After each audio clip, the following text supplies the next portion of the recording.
So hello everyone, आज चाहिँ म बिहानै उठेँ के थप्नु थियो त्यो चाहिँ रोपेँ। के भयो त आज भिडियो लास्टसम्म हेरेर साथ दिनुहोला। म चाहिँ बिहान बिहान चाहिँ खेततिर लागेँ आफ्नो परुवा समातेर। यहाँ चाहिँ बाउ जोतिरहेका थिए भने चाहिँ म चाहिँ यसो गोरु मिलाइरहेको थिएँ।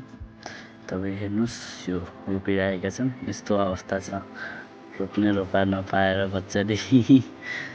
बच्चाका आमाले रोपिरहेका छन्। तपाईँ हेर्नु सक्नुहुन्छ यतातिर दुवैजनाले मात्रै रोपिरहेका छन्। म चाहिँ यसो बिउ नपुग्ने भएका कारणले बिउ तानेँ। एकछिन बिउ सिउ तान्यो गाइस। बिहान बिहान उठेर यस्तो छ अवस्था। बर्खा लागिसकेपछि यस्तै हो गाइस। हेर्नुहोस् मेरो अवस्था, तान्दा हात दुखेर। म चाहिँ बिउ फाल्न लागेँ। बिउ तानिसकेपछि बिउ चाहिँ फालिदिएँ उतातिर।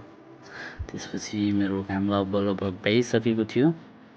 मेरो काम चाहिँ भ्याइयो गाइस। भिडियो मन पर्यो भने लाइक, कमेन्ट, सेयर र सब्सक्राइब गरिदिनु होला। Thank you for watching. Bye bye guys.